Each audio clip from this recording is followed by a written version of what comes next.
So hi there, welcome back to my YouTube channel. तो आज की वीडियो में हम थोड़ा बहुत थ्योरी पढ़ने वाले हैं। हालांकि आपने कुछ वीडियोस देखे होंगे पिछले एसक्यूएल इंजेक्शन की, जो मेरी रिपोर्ट्स वगैरह की सीरीज़ थी। आपको थोड़े बहुत अभी बहुत सारे कॉन्सेप्ट क्लियर हो गए होंगे, बट जो अभी तक मैं पढ़ा रहा था वो नॉर्मल था, जैसे कि यूनियन बेस पे था या एरर बेस पे था। तो ये वीडियो के बाद हम थोड़ा ब्लाइंड एसक्यूएल इंजेक्शन का स्टार्ट करने वाले। तो उसके पहले मैंने सोचा थोड़ा बहुत आपको थेरोटिकली एग्जांपल्स देके थोड़ा बहुत समझाऊँ करके कि ब्लाइंड एसक्यूएल होता कैसे करके, क्योंकि क्या है ना, मैं डायरेक्ट प्रैक्टिकल करने गया तो आपको वो जम्बलिंग होगा कि मैं क्या कर रहा हूँ एक्चुअली। तो मैंने सोचा कि एक थोड़ा थेरी पार्ट ले, प्रैक्टिस मतलब एग्जांपल के साथ मैं आपको समझाऊँ। बट अभी अगर मैं सिर्फ ब्लाइंड एसक्यूएल का एग्जांपल लूँगा तो वो और लगेगा। इसलिए मैं स्टार्टिंग से लेके अभी तक, मतलब स्टार्टिंग से लेके अभी तक हमने जितना भी कवर किया था यूनियन और एरर बेस पे, उसकी भी थेरी है थोड़ी बहुत, या नॉर्मल जो एसक्यूएल इंजेक्शन क्या होता है या कैसे वर्क होता है उसकी भी थोड़ी बहुत थेरी विद एग्जांपल के साथ मैं आपको समझाऊंगा। और साथ ही साथ मैं ब्लाइंड एसक्यूएल भी कवर कर लूँगा। एक लास्ट में है आउट ऑफ बाउंड करके, एक थर्ड पार्ट आता है एसक्यूएल इंजेक्शन का। हालांकि वो मैं इस वीडियो में कवर नहीं कर पाऊँगा क्योंकि वो बहुत बड़ा पार्ट है, ठीक है। बट आगे मैं जैसे कि मतलब थ्योरी थोड़ी बहुत बता दूंगा उसका, वो एक्चुअली वर्क कैसे होता है। बट मैं पूरा तरीके से मैं इसको आपको मतलब इस वीडियो में तो एक्सप्लेन नहीं कर पाऊंगा शायद से, फिर मतलब कैसे मेरा भी उस पर बेस पक्का नहीं है, तो मैं कैसे ऊपर के ऊपर आपको कुछ भी ठोप नहीं सकता। तो जब मेरा बेस पक्का हो जाएगा या मुझे बहुत अच्छा खासा वो समझ में आ जाएगा आउट ऑफ द बाउंड, तब मैं आपको एक अच्छी खासी वीडियो में उसको पूरा समझा दूंगा। तो फिलहाल के लिए हम सिर्फ अभी जो नॉर्मल है उसको देख लेते हैं, ठीक है, जो अब तक हम सीखे हुए हैं, और एक ब्लाइंड एसक्यूएल इंजेक्शन को लेके, ठीक है। तो वीडियो को स्टार्ट करने के पहले, हाँ, वीडियो को स्टार्ट ही करते हैं। वीडियो को स्टार्ट करने से पहले कुछ नहीं है। हाँ, तो देखो अभी ये मेरी पूरी है, मतलब ये मेरे प्रैक्टिस है, मैं इसके ऊपर सारे मेरे नोट्स ऐसे निकालता हूँ मैं।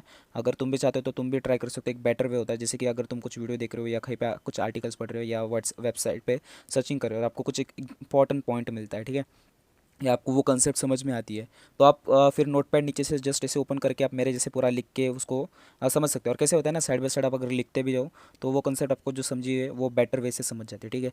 तो शुरू करते हैं वीडियो को। जैसे कि अपना आज एसक्यूएल इंजेक्शन के ऊपर पढ़ रहे हैं, तो स्टार्टिंग एसक्यूएल इंजेक्शन होता क्या है करके, एसक्यूएल इंजेक्शन वर्क कैसे करता है। देखो, एसक्यूएल इंजेक्शन को कोई कोई सिक्वल इंजेक्शन भी बोलता है, ये सिक्वल भी बोलता है, ठीक है। तो हम एसक्यूएल इंजेक्शन ही बोलेंगे मोस्टली, तो ठीक है। तो एसक्यूएल इंजेक्शन की जो मेन डेफिनेशन है वो कैसी है, the vulnerability that consist of an attacker interfering with the SQL query that has the application made to the database. तो सीन कैसे होता है, आपको मान लो मतलब एक क्वेरी है जो डेटाबेस तक जा रही है नॉर्मली। हाँ देखो, यहाँ पर एक है एग्जांपल, ये अटैकर है, ठीक है। ये अटैकर को हम जरा फिलहाल के लिए साइड पे रखते हैं, ठीक है। तो एक ये एक वेबसाइट है, वेबसाइट के पास क्या होता है, एक यूज़र नेम और पासवर्ड। अगर आप एक लोकल यूज़र हो, आप वो वेबसाइट पे यूज़ करते हो, जैसे एक फेसबुक जैसे वेबसाइट पकड़ लो, ठीक है। आप अपना क्या करेंगे, आप अपना यूज़र नेम और पासवर्ड डालोगे और वो क्वेरी जाएगी डेटाबेस के पास। डेटाबेस फिर अपने टेबल्स में चेक करेगा कि आपका यूज़र नेम और पासवर्ड सही है या गलत है। अगर सही रहा तो फिर वो क्वेरी को रिटर्न करता है और आपको लॉगिन्स मतलब लॉगिन हो जाते हो आप, ठीक है। तो एक अटैकर क्या करता है, वो इंटरफेयर करता है। इंटरफेयर किस में करेगा, एक वेबसाइट है, मान लो ये फेसबुक की वेबसाइट है, ठीक है। फेसबुक के वेबसाइट पे जो यूज़र नेम और पासवर्ड है, अगर वो उससे वर्नेबल होगी तो एक अटैकर को पता होता है, जैसे कि कोई भी एक नॉर्मल, जब स्टार्टिंग में हम वेबसाइट बनाते हैं एक डेवलपर, तो वो एक एडमिन नाम से एक सुपर यूज़र बनाता है, ठीक है। एडमिन नाम से एक सुपर यूज़र होता है, ठीक है। तो वो अटैकर भी उसी का यूज़ करेगा क्योंकि उसको पता है कि एक एडमिन नाम से यूज़र बना ही होगा उस वेबसाइट पर, ठीक है, जो डेवलपर क्रिएट करके रखता है। कोई कोई डिलीट करना भूल जाता है, तो कोई कोई ऐसे मतलब कोई कोई डिलीट करता है, ये अच्छी बात है क्योंकि अभी एक्सपर्ट डेवलपर्स प्रोफेशनल लोग कर देते हैं। बट कोई कोई नहीं करता, वो ऐसे रखता है क्योंकि फर्दर में कभी कुछ ग्लिच आए, प्रॉब्लम आए, बग आए, तो वो फिर लॉगिन करने के लिए, ठीक है। तो अगर नहीं करता है तो फिर अटैकर्स लोग की उसकी ऐसी वर्नेबिलिटीज मिल जाती है। अगर मान लो अटैकर को पता चल गया कि उस वेबसाइट में एडमिन नाम का यूज़र हो सकता है, तो फिर अटैकर ने भी ऐसे ही किया, तो एडमिन का यूज़र बनाया उसने और उसके आगे पेलोड लगा दिया। ये पेलोड तो अभी आपको पता होगा, आप देखते आ रहे हो, ठीक है। तो ये पेलोड उसने इंजेक्ट कर दिया। पेलोड क्या है, single quote hyphen hyphen. Hyphen hyphen से क्या होता है, हम कमेंट कर सकते हैं, और सिंगल कोट से क्या कर सकते हैं, हम क्वेरी को ब्रेक कर सकते हैं, ठीक है। तो सेम यही जो पेलोड है वो यूज़र नेम में उसने डाल दिया।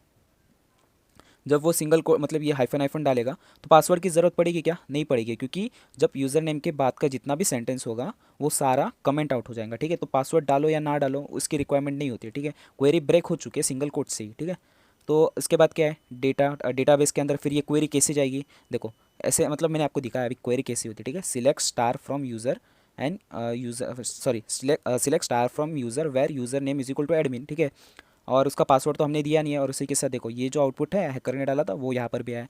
तो डेटाबेस के लिए कैसा होगा ये, देखो डेटाबेस के लिए वो कैसा होगा, डेटाबेस को फिर ये क्वेरी कैसे जाएगी, जब मैं हैकर हाइफन हाइफन लगाएगा तो ये इतना पार्ट पूरा कमेंट आउट हो जाएगा। तो पासवर्ड हो या ना हो उस चीज़ से फ़र्क नहीं पड़ता क्योंकि वो कमेंट में आता है, ठीक है।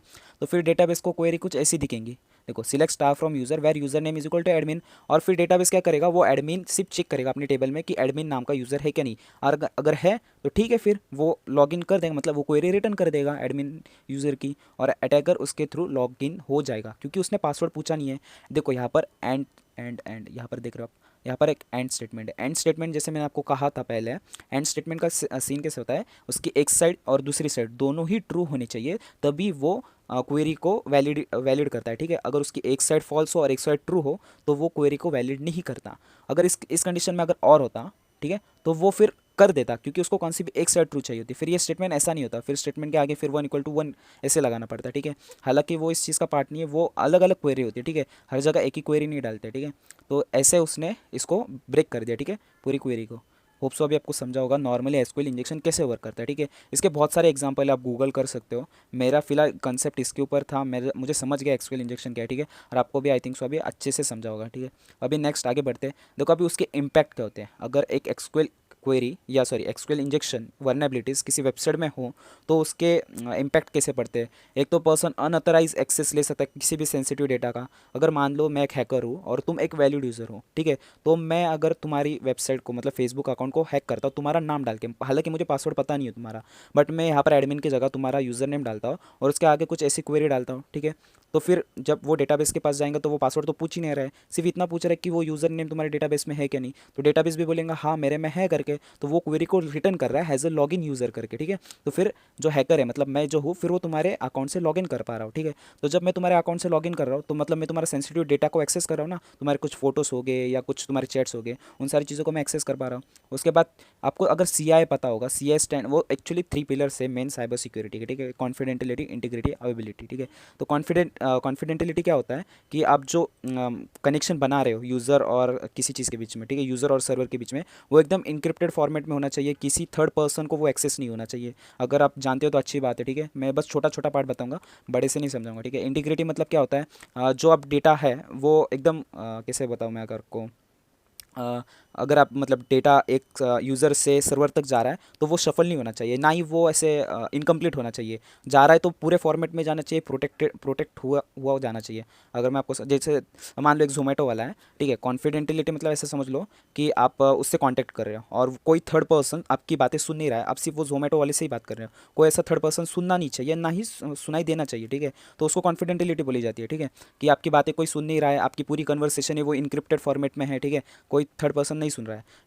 इंटीग्रिटी मतलब समझ लो अभी जोमेटो से आपकी जो डिलीवरी आ रही है, वो जो डिलीवरी आ रही है एकदम सेफ में आनी चाहिए। ऐसा नहीं है कि जोमेटो वाला बीच में खा रहा है उसको, या वो मतलब से ख़राब हो रही है वो आपकी डिलीवरी, ऐसा नहीं है। फिर अवेबिलिटी मतलब जब आपको चाहिए उसी टाइम में आपको वो डेटा मिलना चाहिए। ठीक है, मतलब आपने डिलीवरी की है और वो डेटा उसने मतलब टाइमिंग उसने बताया कि सर 30 मिनट्स में आपका मतलब जो पार्सल है वो डिलीवर हो जाएगा करके, तो उसको विद इन 30 मिनट्स में वो पार्सल मिलना चाहिए, या जब ऐसा समझ लो उसे जब चाहिए वो पार्सल मिलना चाहिए, तो उसे बोलते हैं अवेबिलिटी। ठीक है, मैं प्रोनाउंसिएशन ठीक से नहीं कर पा रहा हूँ, छोड़ो, बट ये मेरा बताने का था। तो अगर इसमें वर्नेबिलिटी हो तो उसका मतलब इम्पैक्ट कैसे पड़ेगा। ठीक है, तो यहाँ पर पढ़ो, SQL can be use to view a sensitive information such as the application user name और पासवर्ड। जैसे कि मैंने बताया अगर मैं तुम्हारे अकाउंट से लॉगिन कर रहा हूँ तो मैं तुम्हारे चैट्स भी देख सकता हूँ, फेसबुक के पासवर्ड सॉरी फोटोज़ देख सकता हूँ, ऐसे बहुत सारी चीज़ें कर सकता हूँ।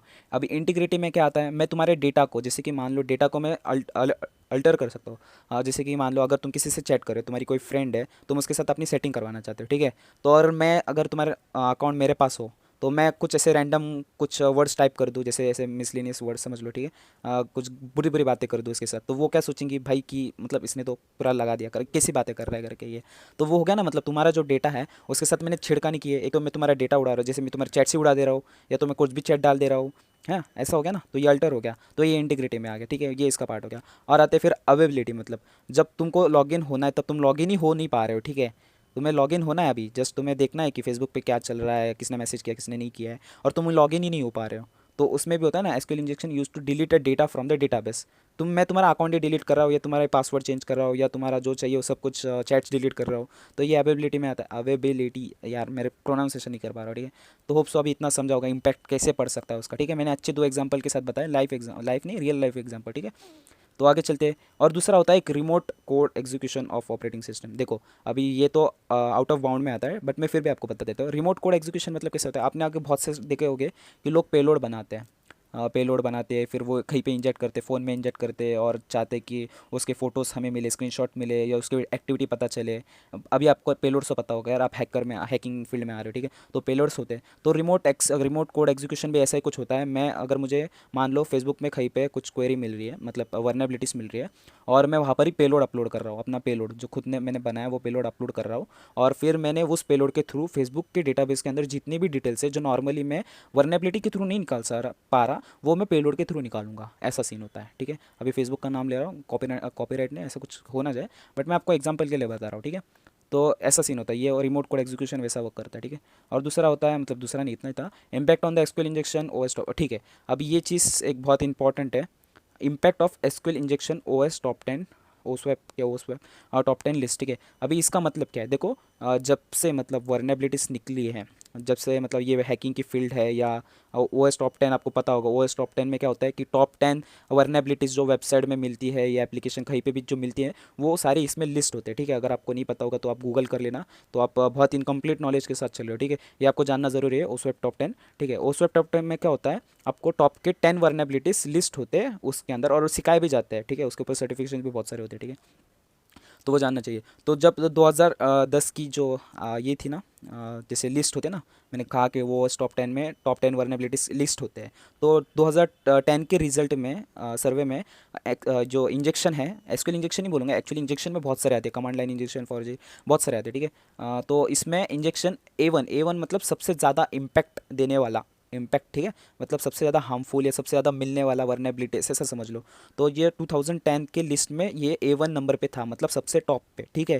फिर 2013 के लिस्ट में भी ये टॉप पे ही था, और जब अभी 2017 की लिस्ट निकली थी उसमें भी ये टॉप पे ही है। मतलब तुम समझ रहे हो कि वेबसाइट में इतने अमाउंट में एसक्यूएल इंजेक्शन की या कौन से भी इंजेक्शन की इतने सारे वर्नेबिलिटीज़ निकल रहे हैं, जो नॉर्मल वर्नेबिलिटीज़ होते हैं ना, उससे कहीं ज़्यादा वर्नेबिलिटीज़ एसक्यूएल इंजेक्शन के, मतलब इंजेक्शंस के निकल रहे हैं। तो ये तो नॉर्मल थे, अभी आई थिंक सो 24 या 23 का कुछ आएगा, तब देख लेना। उसके अंदर भी हो सकता है कि इंजेक्शन की जो होगी वो A1 पे ही होगा, ठीक है, वर्नेबिलिटीज़ होती है, क्योंकि ये इंजेक्शन बहुत पहले से और ज़्यादा इम्पैक्टफुल रहा है। तो ये उसकी एक थोड़ी सी डिटेल थी मैंने रखी है, क्योंकि होता है इंटरव्यू क्वेश्चन में आपको पूछा जाता है कि A1 वर्नेबिलिटी कौन सी होती है, तो आप इंजेक्शन बोल सकते हो। और अगर आपको पूछा जाए तो फिर आपको बोल देना 2010 में, 2013 और 2017 के टॉप लिस्ट में भी उसी का नाम था।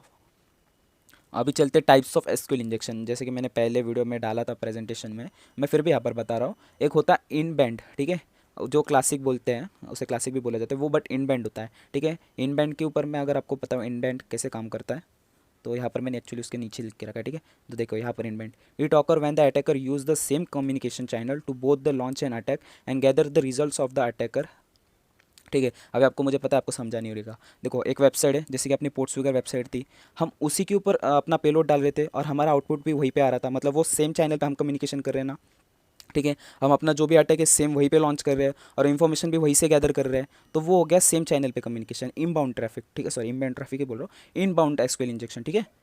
तो ये अभी आपको समझा होगा। देखो उसमें retrieve the data to represent directly in the application web page, ठीक है। हमें जो भी डेटा मिलता है वो डायरेक्टली मिलता है ना एप्लीकेशन के वेब पेज पे सॉरी, जो अपना पोर्ट्सफिगर की वेबसाइट थी, हम वहाँ पर जितने भी पेलोड्स डाल रहे थे हमारा आउटपुट पे वहीं पे आ रहा था। एक्चुअली वो वेबसाइट है, ठीक है, वो ऐसा प्रैक्टिस करने के लिए एक अलग सी मशीन नहीं है, वो वेबसाइट है। तो आप उसको समझ लो ना, ठीक है, वो लाइव होता है, जो भी हम डाल रहे थे पेलोड हमारा रिजल्ट भी वहीं पे मिल रहा था हमको, ठीक है। तो ये हो गया इनबाउंड में आता है, ठीक है, इनबाउंड या इनबाउंड में आता है, ठीक है।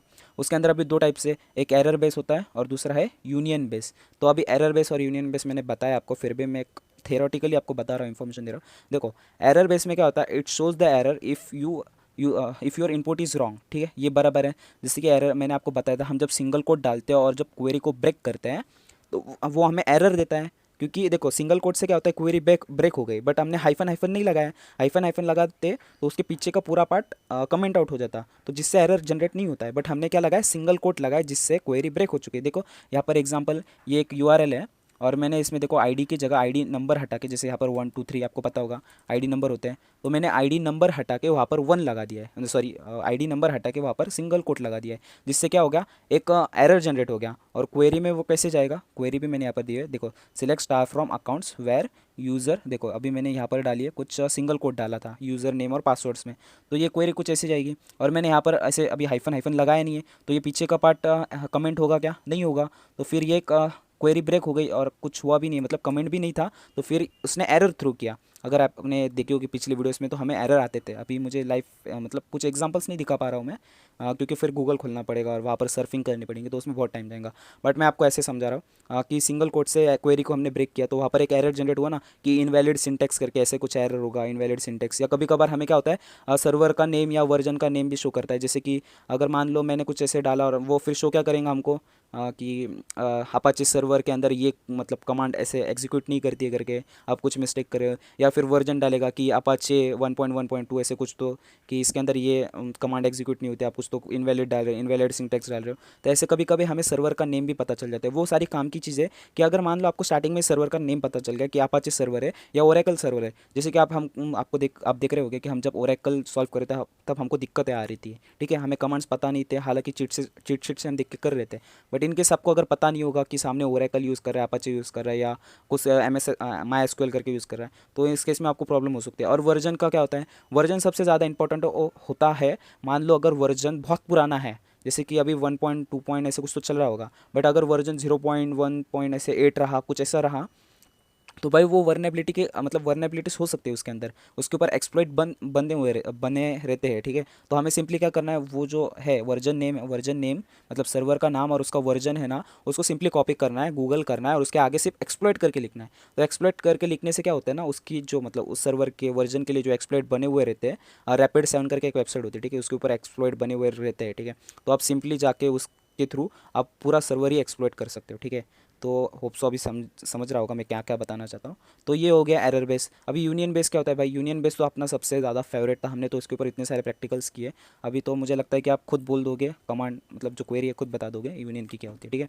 तो यूनियन की क्या होती है, union SQL operators to combine the result of two queries into a single result, ठीक है। ये तो एक बहुत अच्छी बात है। थेरोटिकली अगर आपको जानना है कि यूनियन एक्चुअली काम क्या करता है, तो यूनियन काम क्या करता है, यूनियन एक ऑपरेटर है, ठीक है। वो क्या करता है, कंबाइन करता है टू और मोर क्वेरीज, ठीक है, इनटू अ सिंगल रिजल्ट, ठीक है।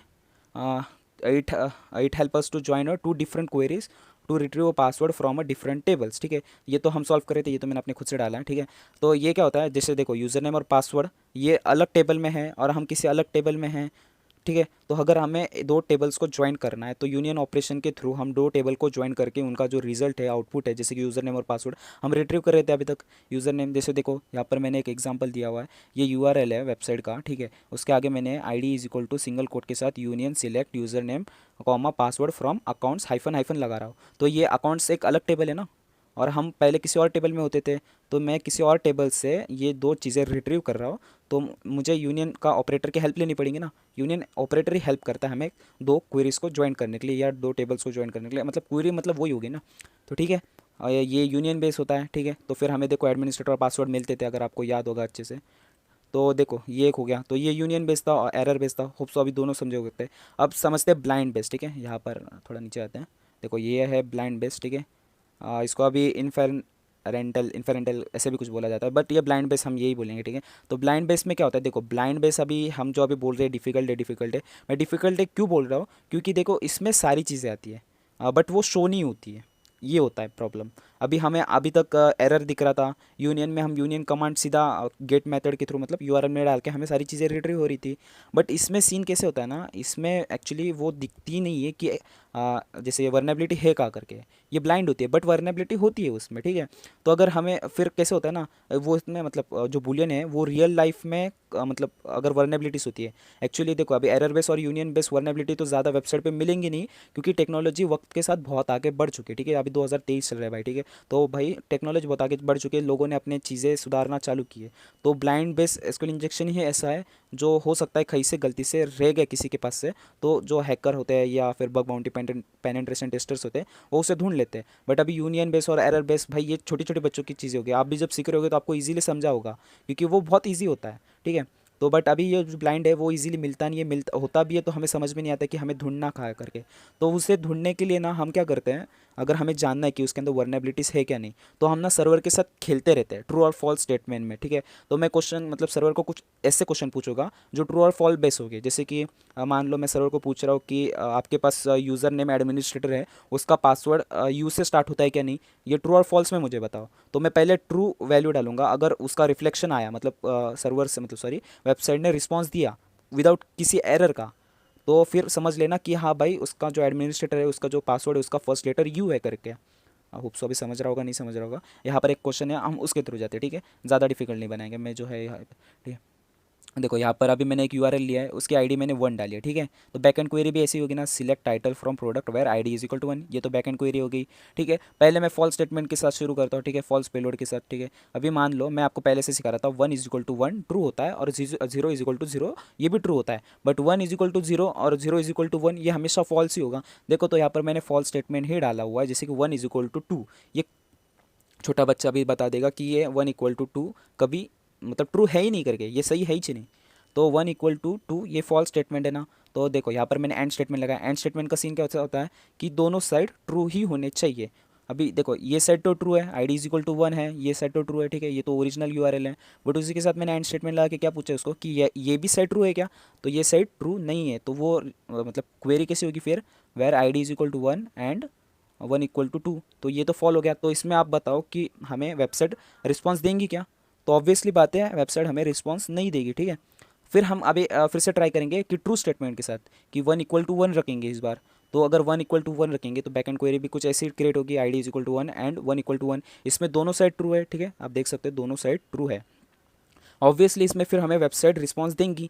इसमें रिस्पांस क्या देगी, वो कुछ नहीं देगी, सिर्फ वेबसाइट रिफ्रेश होकर फिर से वही है वही दिखाएंगी।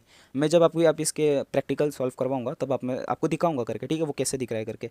बट अभी मान लो ना, अभी मैंने आपको बहुत बार दिखाई कि वेबसाइट रिस्पॉन्स करते तो वो कैसा दिखाते, कुछ एरर नहीं देती, वो नॉर्मली मतलब रिफ्रेश होकर ये चालू हो जाती है। बट अगर एरर रहा तो वो इंटरनल सर्वर एरर बताती है या कुछ नॉर्मल दूसरा एरर बताती है, इनवैलिड सिंटेक्स करके। बट वो हालांकि वो एरर मतलब उसके ऊपर से हम ऐसे गेस नहीं कर सकते कि ये वर्नेबल है करके, ठीक है। अगर मैं कहीं पे भी जाके कुछ भी टाइप कर दूंगा तो वेबसाइट को समझेगा नहीं, तो वो एरर ही शो करेगा, ठीक है। तो वो ऐसा नहीं बोल सकते कि वो एसक्यूएल से वर्नेबल है, ठीक है। तो मैंने अभी ट्रू स्टेटमेंट डाल के चेक किया। जब ट्रू स्टेटमेंट डाल के मैंने चेक किया तो पता चला कि वो रिफ्लेक्ट कर रही है बट वो एरर शो नहीं कर रही है। देखो ये तो एक्चुअली इसका पार्ट है ही नहीं ना इतना, ये तो हमारा पेलोड है, ये तो एक्चुअल जो यूआरएल है उसका पार्ट है ही नहीं। यहाँ पर देख लो, मेन यूआरएल देख लो और जो अपन ने डाला वो पेलोड देख लो, ये तो पेलोड है अपना, मेन यूआरएल तो है नहीं है, ठीक है। सो अभी ये समझा होगा ब्लाइंड बेस, जो ब्लाइंड बेस में एक बुलियन करके एक पार्ट होता है, ठीक है। ब्लाइंड बेस है नीचे मैं आपको बताऊंगा। तो ये एक बुलियन उसका सब पार्ट हो गया, मतलब उसके अंदर कैटेगरी आती है ना ब्लाइंड बेस के अंदर, एक बुलियन बेस और एक आता है टाइम बेस, ठीक है। तो देखो टाइम बेस, हाँ देखो यहाँ पर है टाइम बेस, ठीक है। एक और एक एग्जाम्पल है, और एक एग्जाम्पल के थ्रू मैं समझाता हूँ। इस बार अगर मैं एक्सेप्टेशन करता अगर अच्छे से समझे, ठीक है। मैं ये पहले सिखा रहा था, ये एग्जांपल दे रहा था आपको, ठीक है। तो देखने अभी ये देख लेते हैं। देखो अपने पास यूज़र टेबल है, जा अभी हम देखते आ रहे हैं यूज़र टेबल क्या होता है। यूज़र टेबल के यहाँ पे अंदर हमें क्या मिलता था, यूज़र नेम और पासवर्ड्स मिलते थे। तो यहाँ पर एडमिनिस्ट्रेटर नाम का एक यूज़र है, उसका ये पासवर्ड है, इतना लेंदी पासवर्ड है, ठीक है। ये हैश फॉर्मेट में पासवर्ड है, ठीक है, क्योंकि डेटाबेस में सारा हैश फॉर्मेट में स्टोर होता है, ठीक है। हाँ तो ये हैश फॉर्मेट में पासवर्ड है ये, और यूज़र टेबल के अंदर है, ठीक है। तो ये मान लो ये नॉर्मल यूआरएल है वेबसाइट का, ठीक है, यहाँ तक मान लो यूआरएल है, ठीक है। तो फिर मैंने इसके आगे ये अपना पेलोड लगा दिया, ये पेलोड लगा दिया पूरा यहाँ तक। अब पेलोड क्या, मैं पहले वो समझा देता हूँ, नहीं तो आपको समझेगा नहीं। देखो मैंने एंड स्टेटमेंट लगाया, एंड स्टेटमेंट से भी आपको पता है कि दोनों साइड ट्रू होने चाहिए, ठीक है। अभी मैंने सब स्ट्रिंग लगाया। सब स्ट्रिंग किस लिए स्टैंड होता है कि मुझे एक्स्ट्रा कैरेक्टर रिट्रीव करने हैं, ठीक है। अभी ये जैसे कि ए, ये जो भी मैं डाल रहा हूँ ये इसका रिफ्लेक्शन मुझे आना चाहिए ना, तो मैं सब स्ट्रिंग लगा रहा हूँ एक, कि मुझे एक्स्ट्रा कैरेक्टर रिट्रीव हो सके, ठीक है, एक्स्ट्रा चीज़ें रिट्रीव कर सकूँ मैं, या एक्स्ट्रा चीज़ों के लिए मैं डाल रहा हूँ, ठीक है, सब string.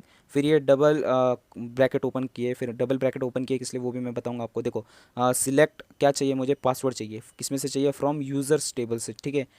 Where user is equal to administrator. अभी मुझे इतना तो पता है ना कि यूज़र एडमिनिस्ट्रेटर ही होगा करके। अगर नहीं होगा तो उसके लिए पहले फिर से पहले कमांड चलानी पड़ेंगी। फिर वहाँ पर या पासवर्ड की जगह वो क्या आएगा, पहले यूज़र आएगा कि select user from users where user is equal to administrator है क्या, अगर है तो फिर वो ट्रू देगा, अगर नहीं है तो फिर वो अलग देगा। मैं सब परफॉर्म करके दिखाऊंगा, बस आपको एक प्रैक्टिकली एक एग्जांपल के साथ समझा रहा हूँ, ठीक है। बुलियन बेस कैसे वर्क करता है, ब्लाइंड एसक्यूएल इंजेक्शन, ठीक है।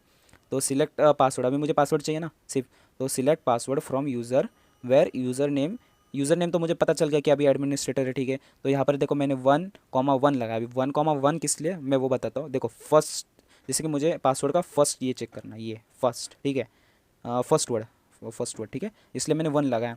अगर फिर दूसरा 1 किस लिए लगाया मैंने, कि 1 बाय 1 आगे चले, स्टेप स्टेप होता है वो, 1 बाय 1 आगे चले, मतलब ई के बाद ए पे आए, ए के बाद एन पे आए, एन के बाद ओ पे आए। अगर मैं वहाँ पर 5 कर दूँ ना, तो ई के बाद फिर 1 2 3 4 5 ये आई पे आ जाएगा, फिर ई के बाद सीधा आई के पास आ जाएगा, फिर 5 बोलूँगा तो फिर 2 के पास आ जाएगा, फिर 5 बोलूँगा तो आई थिंक सो 8, नहीं, एन के पास आ जाए, एन या एच पता नहीं, उसके पास आ जाएगा, ऐसा होता है, ठीक है। तो मैंने 1 बाय 1 लगाया क्योंकि मैं चाहता हूँ कि ई के बाद मुझे फिर नेक्स्ट वर्ड पता चले, उसके बाद फिर नेक्स्ट वर्ड पता चले, उसके बाद फिर नेक्स्ट, इसलिए 1 बाय 1 लगाए। एक स्टैंड होता है कि आपको मतलब रेंज होता है, एक मतलब फर्स्ट 1 से स्टार्ट करना है, और दूसरे के लिए स्टैंड होता है स्टेप के लिए, कि 1 बाय 1 स्टेप आगे बढ़ना है, ठीक है। और मैंने यहाँ पर देखो ए लगाया कि मुझे चेक करना है कि फर्स्ट वर्ड है क्या वो ए है या नहीं। तो यहाँ पर ए है या मतलब ए है क्या, नहीं है, यहाँ पर ई है, तो यहाँ पर फिर ये स्टेटमेंट क्या होगी, गलत हो जाएंगी, ठीक है। तो यहाँ पर देखो ये क्वेरी कुछ ऐसी दिखेंगी वेबसाइट पे, तो मैंने पेलोड यहाँ से डाला है, बट ये कुछ ऐसे दिखेंगे, देखो एंड मतलब select title product where ID and substring select password from user where user is equal to administrator, ठीक है, 1,1 इज इक्वल टू ए, ठीक है, ए के लिए चेक कर रहा है। फिर वो किसके लिए, फिर अगर ये चलेगा तो नहीं, इतना तो हमें पता है क्योंकि ये फॉल्स है। देखो यहाँ पर मैंने लिखा है nothing is written on the page, false, क्योंकि A is not a first character of the hash password, ठीक है, A is not the first character of the hash password, जो हमारा ई है मतलब ए नहीं है, तो फिर कुछ नहीं होगा, एक एरर आएगा या कुछ रिटर्न ही नहीं होगा, ठीक है। फिर हम एक ट्रू क्वेरी चला रहे, मैंने बोला एक फॉल्स और एक ट्रू चलाना पड़ता है क्योंकि हमें वो क्वेश्चनिंग करनी पड़ती है डेटाबेस को, ठीक है। तो अभी हम ट्रू चलाएंगे, तो ट्रू में क्या चलाएंगे, देखो ट्रू में फिर से मैंने वही डाला है, सिर्फ इसके जगह ए की जगह मैंने ई रखा है, सिर्फ ए की जगह मैंने ई रखा है। तो फिर ये क्वेरी राइट है हमें, मतलब फिलहाल आपको पता है यहाँ पर दिख रहा है ई है करके फर्स्ट वर्ड करके, तो इसलिए देखो फिर यहाँ पर मैंने डाला भी है title product ID is equal to 1 return on the page true, E is the first character of the hash password, ठीक है। अभी आपको समझा होगा, दोनों दो एग्जांपल मैंने दिए, ठीक है। नहीं समझा होगा तो कोई बात नहीं, ये सिर्फ आपको एक कंसेप्ट क्लियर करना था कि एक्चुअली बुलियन में कैसे होता है या ब्लाइंड एसक्यूएल में कैसे होता है, ठीक है। अगर मैं ये डायरेक्ट आपको प्रैक्टिकल करने लेता ना तो शायद से आपको नहीं समझता करके, इसलिए मैंने सोचा पहले एग्जांपल के थ्रू आपको समझा दूँ, ठीक है। टेंशन मत लो भाई, तुम्हें पता है मैं तुम्हें अच्छे से सिखाऊंगा, कुछ हल्के में मतलब आधे पे ला के नहीं छोड़ूंगा, ठीक है। तो अभी चलते हैं टाइम बेस के ऊपर। टाइम बेस देखो, टाइम बेस क्या होता है, अगर मान लो यहाँ पर देखो मैं चेक कर रहा था है या नहीं, मतलब ट्रू और फॉल्स में हम चेक कर रहे थे। अभी इसमें कैसे होगा, टाइम बेस में अगर मान लो वर्नेबिलिटीज़ है, और मान लो जैसे कि हमें अभी ए पासवर्ड मतलब ए नहीं है तो वो कुछ रिटर्न नहीं कर रहा था, अगर ई है तो वो रिटर्न कर रहा था, ठीक है, ट्रू हो रहा था मतलब वो। तो इसमें हम कैसे करेंगे, इसमें अगर ई है तो वो 10 मिनट के लिए स्लीप हो जाएगा, अगर नहीं है तो वो स्लीप नहीं होगा। स्लीप मतलब सच्ची में वो रिक्वेस्ट मतलब रिस्पॉन्स सेंड करने में डिले करेगा, ठीक है। पहले पढ़ लेते हैं, cause of causing a database to pausing a specific period of the time then return the result। फिर से पढ़ो, causing a database to pausing for a specific period of time then returning the result, ठीक है। अब मैं बताता हूँ, if the first character of the administrator hash password is an E wait for 10 second, response में कैसे, फिर after response take 10 second first letter is E, अगर नहीं है response does not take 10 second first letter is not E, ठीक है। पता अभी समझा होगा नहीं समझा होगा, बट मैं बता रहा हूँ फिर भी एक एग्जांपल के साथ। अभी जैसे यहाँ पर हम ट्रू और फॉल्स कर रहे थे ऊपर ये बुलियन में, कि अगर ए है तो वो रिस्पॉन्स देगा, रिटर्न करेगा पेज, बट अगर ए नहीं है, सॉरी ई है तो फिर वो रिस्पांस देगा, बट ए है तो वो रिस्पांस नहीं देगा। वैसे ही इसमें भी हम क्या करेंगे, टाइम बेस में कैसे होता है, अगर ए होगा तो वो 10 मिनट के लिए रिस्पांस डिले नहीं करेगा, अगर फिर ई होगा, ई हाँ ठीक है, ई जो एक्चुअली है वो ई होगा तो वो फिर वो 10 सेकेंड के लिए डिले हो जाएगा रिस्पॉन्स आने में, ठीक है। ऐसा होता है, मैं वो सब प्रैक्टिकल करके दिखाऊंगा आपको, ठीक है। अभी मोटा मोटा मैं आपको सिर्फ समझा रहा हूँ मुझे क्या समझाना था, ठीक है। अभी आउटबाउंड समझ लेते हैं, ठीक है, जो मैं आपको बता रहा था आउटबाउंड एक्चुअली होता क्या है। Vulnerability that consist to triggered an outbound of network connection और to the system that you control, ठीक है। ये इसमें कैसे, जैसे मैंने अभी आउटबाउंड बताया, जैसे अभी मान लो हम तो अभी सीख रहे वेबसाइट को, जो भी हम क्वेरी मतलब डालेंगे पेलोड डालेंगे, हमें वेबसाइट के ऊपर तुरंत मिल रहा है ना, तो वो वन चैनल मतलब सेम चैनल पे कम्युनिकेशन हो रहा है। बट आउटबाउंड में ऐसा नहीं होता है, आउटबाउंड में आपको क्या करना पड़ता है, पेलोड इंजेक्ट करना पड़ता है, फिर वो पेलोड आपको अलग चैनल के थ्रू आपको उसका रिस्पॉन्स देखना पड़ेगा, क्योंकि वहाँ पर आपको पता है कि वेबसाइट कुछ हमको डिटेल्स दे ही नहीं रही है, ना वो बता रही क्वेरी है, ना वो हमें आउटपुट दे रही है। बट कहीं पे ना एक ऐसे होल मिल गया, लूप होल मिल गया, उसके अंदर हमने पेलोड डाल दिया। फिर पेलोड डाला तो आपको पता होगा पेलोड के लिए एक अलग चैनल होता है, पोर्ट नंबर होता है, हम पोर्ट नंबर बोलेंगे उसे, पोर्ट नंबर देना पड़ता है। फिर उस पोर्ट नंबर के थ्रू हमें कम्युनिकेशन करवाना पड़ता है। फिर वहाँ पर जाके जब हम MSF कंसोल करेंगे, फिर वहाँ पर जाके IP एल होस्ट और एल पोर्ट डालेंगे। फिर उसके अंदर फिर हम जाके फिर क्वेरी रन करेंगे, LS जो भी है हमें डेटा रिट्रीव करना है, तो वैसा होता है। ठीक है, उसके लिए हम DNS और HTTP का प्रोटोकॉल यूज़ करेंगे। ठीक है, और उसके लिए यूज़ होता है। ठीक है, और फिर इनबाउंड अभी मैंने जस्ट उसका बताया इनबाउंड के बारे में। और ये ब्लाइंड एसक्यूएल इसकी एक बार स्टेटमेंट जान लो। Is a vulnerability where there is a no actual transfer of data via the web application. ठीक है, just as the dangerous has in band injection, ये कुछ इसमें ज़्यादा है नहीं। It take longer to exploit than the in band. ठीक है, ये एक्चुअली में लॉन्गर टाइम लेता है, क्योंकि मुझे भी अभी ऐसा लग रहा है जब मैं आपको पोर्ट्स फिगर के लैब सॉल्व करवाऊंगा, तब एक लैब के ऊपर मुझे कम से कम आधा पौन घंटा लगेगा बताने में, क्योंकि वो हर एक चीज़ आपको डीप में ही समझानी पड़ेगी। ठीक है, ऊपर ऊपर के तो मुझे भी पसंद नहीं है भाई, ऊपर ऊपर पढ़ाना आपको, जब तक कंसेप्ट क्लियर होते नहीं है तो फिर मज़ा नहीं आता। क्योंकि देखो, आपने भी बहुत से यूट्यूबर्स देखे होंगे जो ये पहले से ही पढ़ा चुके हैं आपको, बट वो जो सिखाते वो अपने लेवल पे सिखाते हैं, क्योंकि वो हो सकता है अभी जॉब लेवल पे हो या वो पास आउट हो, तो वो अपने लेवल पे सिखाते हैं। अभी उनको सीखने में पता नहीं वो उन्होंने कैसा सीखा होगा, तो वो अपने लेवल पे सिखा देते हैं एक प्रोफेशनल लेवल पे, कि उन्हें मतलब जो जो चीज़ें पता होती है। प्रोफेशनल लेवल पे हम जब जाते हैं ना, तो हमें ज़्यादा चीज़ों की नॉलेज हो जाती है, हम हैवी वर्ड्स यूज़ करते हैं। ठीक है, उस टाइम मैं भी अभी जैसे अटक अटक के बोल रहा हूँ ना, वैसे जब हम प्रोफेशनल लेवल पे जाते हैं तब हमें स्पेसिफिक वर्ड मिल जाता है, तो हम वो सारे वर्ड्स यूज़ करते हैं, तो हमें वो पल्ले नहीं पड़ता है।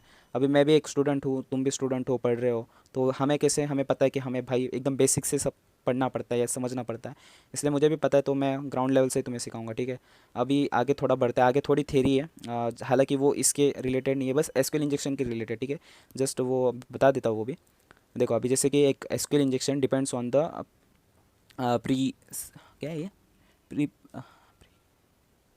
प्रिस्पेक्टिव। ठीक है, SQL injection depends on the perspective of testing. ठीक है, अभी जैसे कि SQL injection depends on the perspective का मतलब सीन कैसे होता है, जैसे कि आपको इथिकल हैकर पता होगा, उनके इंटेंशंस, जैसे कि वाइट हैट हैकर होता है, एक ब्लैक हैट हैकर होता है, एक ग्रे हैट हैकर होता है, तो ये भी कुछ ऐसा ही सीन है।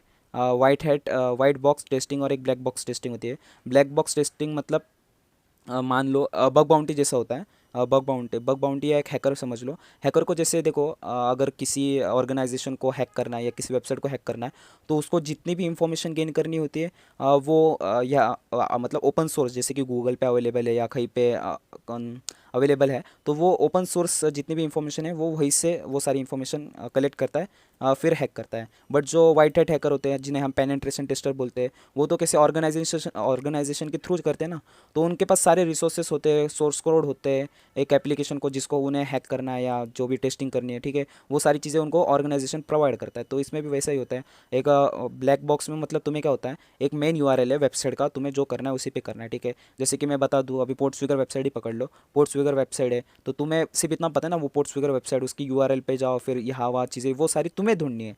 बट अगर तुम एज अ पोर्ट्सफिगर के ऑर्गेनाइजेशन में वर्क करते हो, तो फिर पोर्ट्सफिगर के जितने भी रिसोर्सेस हो गए या सोर्स कोड हो गए, वो इंटरनल कंपनी मतलब अंदर से तुम्हें वो प्रोवाइड किए जाएंगे कि हाँ तुम्हें इस पार्ट पे टेस्टिंग करनी है, इस पार्ट पे ये बग हो सकता है, तो तुम टेस्ट करके चेक कर लो, या सोर्स कोड है ये देख लो, या तुम्हें कुछ एक्स्ट्रा हाई लेवल के परमिशंस होती है कि तुम मतलब जैसे कि बहुत सारी फाइल्स को चेक कर सकते हो, या कहीं पे भी तुम टेस्टिंग कर सकते हो, या कौन सी भी फाइल ओपन करके उसके अंदर टेस्टिंग कर सकते हो। हालांकि एक ब्लैक बॉक्स टेस्टर के पास वैसा नहीं होता है। ठीक है,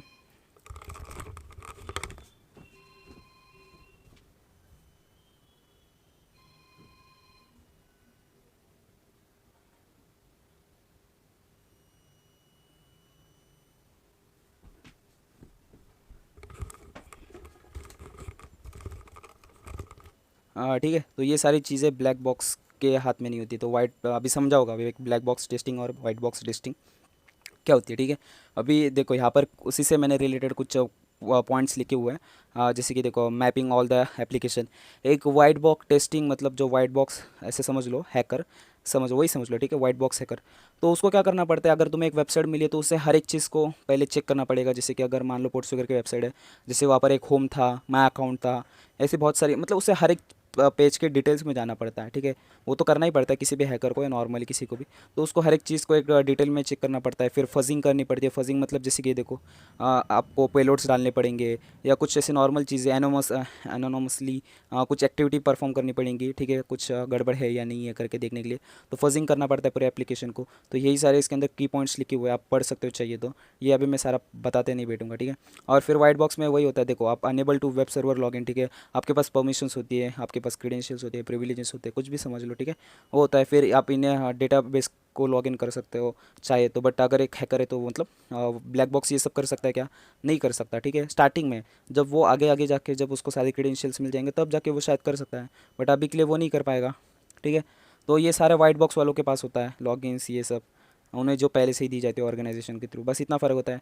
फिर exploiting the error based SQL injection, union based injection, ये उसकी थोड़ी बहुत थ्योरी है, ठीक है। आप अगर पढ़ना है तो पढ़ लो, मुझे थ्योरी पढ़ाने में ज़रा भी मज़ा नहीं है, ठीक है।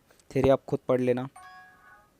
तो देखो यहाँ पर आप इतना तो हो गया, मतलब मुझे जो कंसेप्ट समझाने थे वो आप समझ गए होंगे। ज़्यादा कुछ नहीं है, आप चाहे तो ये पढ़ लो थोड़ा बहुत, तो खा ख़त्म हो रहा। हाँ ठीक है। नहीं, देखो यहाँ यहीं पे ख़त्म हो रहा है। ये एडिशनल डिफेंस क्या कर सकते हैं, ये पार्ट छोड़ दो, ये कुछ नहीं है। ये प्रिवेंटेशन मैंने इनकम्प्लीट लिखा है, हालांकि ये पूरा लिखा नहीं है मैंने, ठीक है। तो ये पढ़ो ना पढ़ो कुछ पढ़ लेनी पड़ेगा आपकी खुद। तो आप इतना यहाँ तक पढ़ लो जितना आपको हो सकता है, ठीक है। एक्सप्लोइट टाइम बेस ब्लाइंड, ये तो मतलब थ्योरी है थोड़ा बहुत आपको समझाने के लिए, बट मैंने आपको अच्छे से समझा दिया ही होगा, तो फिर इसमें से क्या ही समझना, ठीक है। बट थ्योरी जानने के लिए अगर किसी ने पूछी तो बता सकते हो आप, ठीक है। होप सो अभी ये वीडियो भी आपको अच्छी लगी होगी, अच्छा खासा आपने नॉलेज गेन किया होगा थेरोटिकली। मैं तो यही उम्मीद करता हूँ, जितना गेन किया होगा अच्छी बात है। नहीं, अगर नहीं समझा होगा फिर भी तो वीडियोस देख लो। मैंने इसके पहले यूनियन बेस मतलब यूनियन तक डाल के रखे हैं कुछ, आई थिंक सो 7-8 लैब हो चुके हैं, 10 लैब्स हो चुके हैं आई थिंक सो। अभी आके के जो बचे हुए लैब्स है, एक तो वो आउट ऑफ बाउंड वर्नेबिलिटीज़ के ऊपर है और कुछ ब्लाइंड बेस के ऊपर है, तो वो मैं डाल दूंगा, उसकी टेंशन मत लो, ठीक है।